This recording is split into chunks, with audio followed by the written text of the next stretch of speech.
মাগরিবের নামাজ কয় রাকাত? এই প্রশ্ন মাগরিবের নামাজ কয় রাকাত শুনি? এটা বলতে চাচ্ছি না দর্শকের কাছে, দর্শক কারণ জানতে- আমি নামাজ অনেকদিন পড়ি না, যার জন্য আমি এটা নিয়ে আর কারোর মানে বলতে চাচ্ছি না। মানে কতদিন হয় নামাজ পড়েন না? প্রায় বছরের বেশি হয়ে যাবে, আল্লাহ এক মাফ করুক। বছরের বেশি? জি, মানে আমার লাস্ট আমি নামাজ পড়ছি কবে আমার সেটাও মনে নাই, আই এম সরি। আপনি মুসলমান না? অবশ্যই আমি মুসলমান। আচ্ছা, মুসলমান হয়ে 1 বছর ধরে নামাজ পড়তেছেন না, আল্লাহকে বিশ্বাস করেন? অবশ্যই। জান্নাত জাহান্নাম বিশ্বাস করেন? অবশ্যই। তা আপনি যদি এখন মারা যান, হ্যাঁ, তখন কি করবেন? কি জবাব দিবেন কবরে গিয়ে?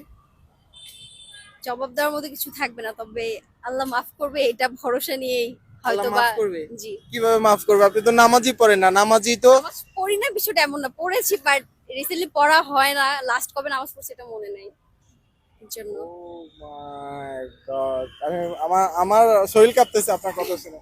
আচ্ছা, আমি কি ধরবো আপনাকে, আপনি কি পড়ে যাবেন? না ধরা লাগবে না। ফজরের নামাজ কয় রাকাত? ফজরের নামাজ অবশ্যই 8 রাকাত। ফজরের নামাজ 8 রাকাত। আচ্ছা, জোহরের নামাজ? আমি তো জীবনে জোহর নামাজ পড়ছি না, সেটাই মনে নেই।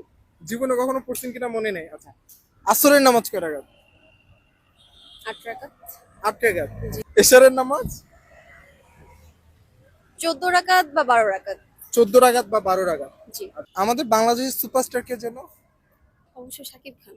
কে? শাকিব খান। শাকিব খান। জি। আর বলিউডের সুপারস্টার কে যেন? শাহরুখ খান।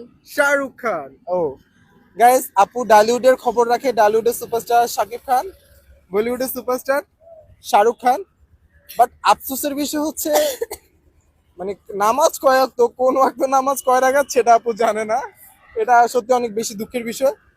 সো আপু, আই এম রিয়েলি সরি যে আমি আপনাকে একটাও গিফট দিতে পারলাম